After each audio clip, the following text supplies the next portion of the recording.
What's up everybody, Brandon Johnson here again, and today I wanted to talk about one of my favorite guitarists in the world, Tony Rice. And as many of you know, Tony Rice is probably one of the most copied guitarists in all of bluegrass. His soloing style is, very influential to modern bluegrass guitarists today. And Tony Rice was heavily influenced by some of the jazz and bebop musicians of the 20th century, and that kind of carried over into his bluegrass playing as well, specifically his soloing.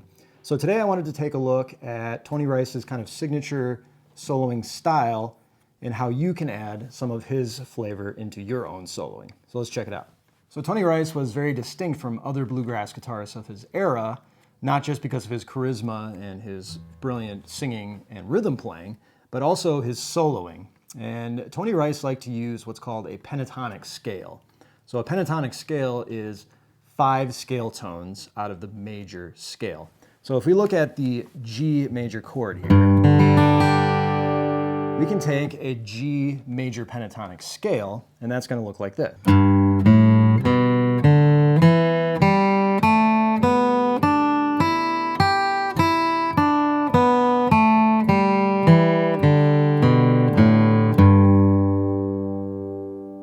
So that's the pentatonic major scale, and that consists of 5 scale tones, the 1, 2, 3, 5, and 6. Those are of course derived from the major scale. If you take a G major scale, your 1 is your G, your 2 is your A, your 3 is your B, your 4 is your C, your 5 is your D, your 6 is going to be your E, and then your 7 is going to be your F sharp, and you're going to return back to the root.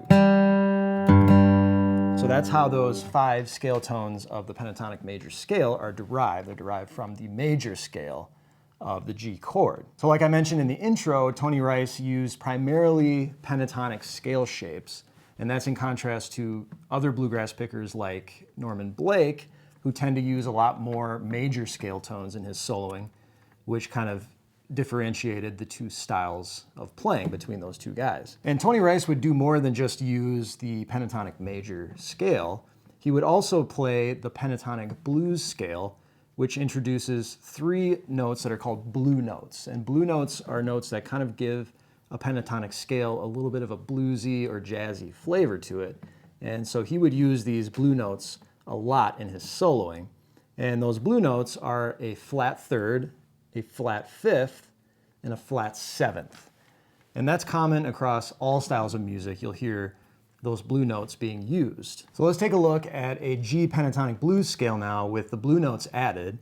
And I've highlighted those notes in blue appropriately. And of course, this is a type of scale that Tony Rice would use a lot, and it's part of what gave him kind of his signature soloing sound.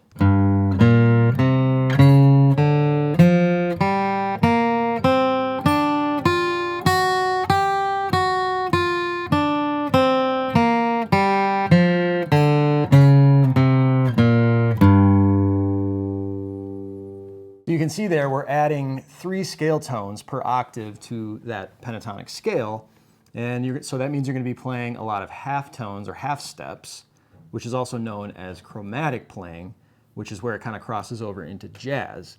And Tony Rice would use these scale tones all the time to add emphasis. You can kind of use it over major chords to give it a bluesy sound. You can use it over minor chords.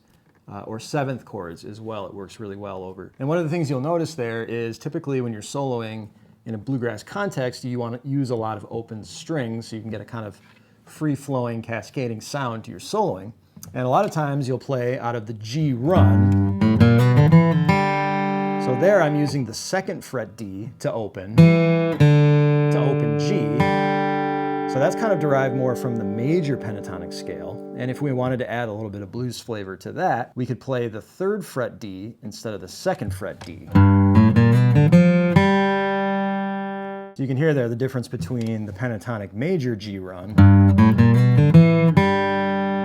and the pentatonic blues G run. It's going to give you that 3rd fret D, which is a blue note, and it's going to give you a little bit of extra flavor in your soloing. So another really great Tony Rice lick that you'll hear him play a lot is out of the G pentatonic scale position. And he makes use of the flat fifth and the flat third in this one. So here you have the flat fifth, that second fret B, that's your flat fifth, and then he's pulling off to that first fret B, which is your fourth, and then you've got your ring finger on your third fret G, with your ring finger on an upstroke, back to first fret B. That's that same phrase that we kind of talked about before. Then you've got your third fret G again, slide up to fourth fret G. So you're going to make use of your flat third there to open G. And then you can move to your third fret D to open, back to your G, and then you can even slide up to the octave, so the octave there of the root note of G.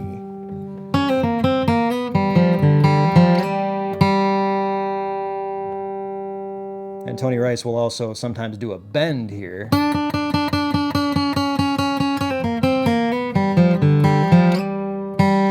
of play the exact same phrase that we just played.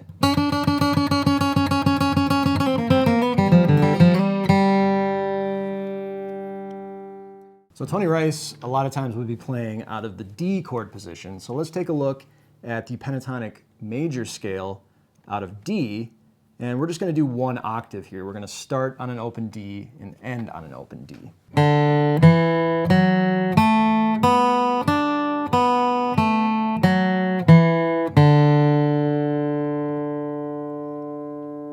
So that's your D major pentatonic scale in one octave. Of course, you can go up and down the neck as far as you want by kind of applying the same rule to the rest of the fretboard. But if you wanted to add your blue notes to that scale and play your D pentatonic blues scale, it would sound like this.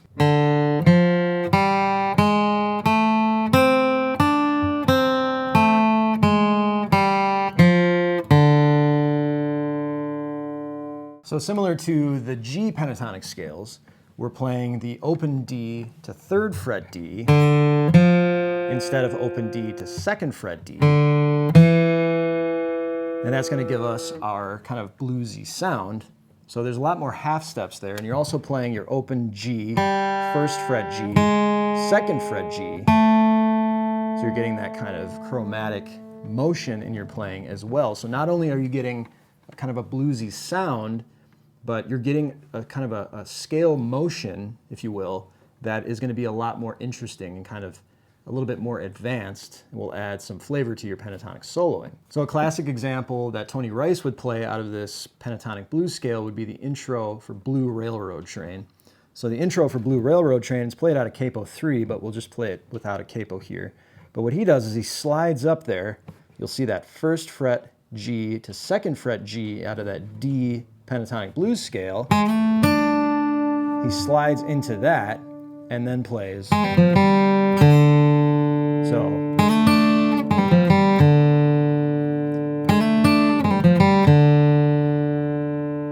what you're getting there is you're getting the blue note here, the root note of the D, and then you're going to get that blue note again in the form of a pull-off. And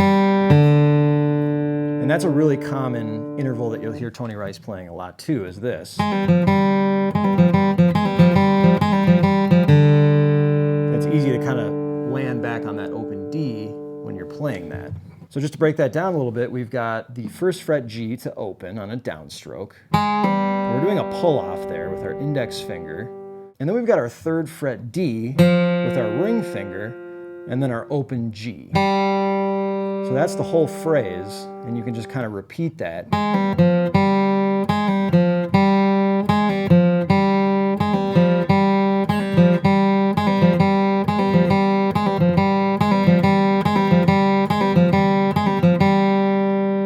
That's a cool little phrase to have, and you can also transpose that to A by just moving the whole thing up one string. And so you're starting with that pull-off on the D string first fret. And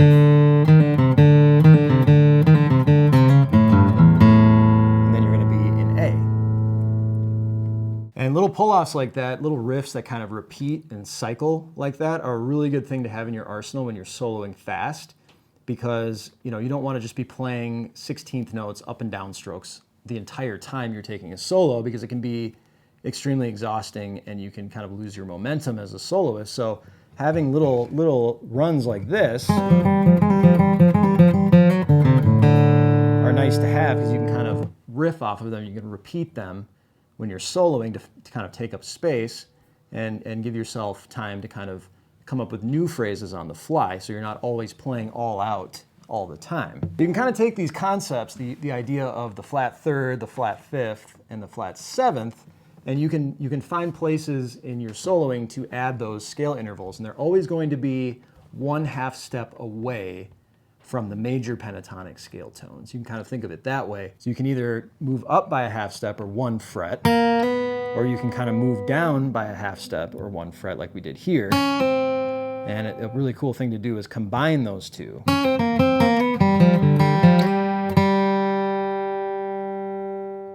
So those are just a couple of ideas of how to kind of add a little bit of Tony Rice flavoring into your soloing.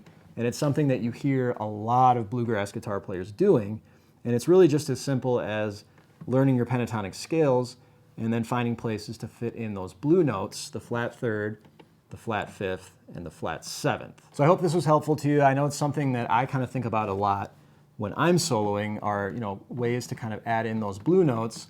And you want to find a place in the song where it's appropriate to do that, to add a little bit of emphasis. So think about that next time you're soloing. And I hope you enjoyed this one, and we'll see you next time.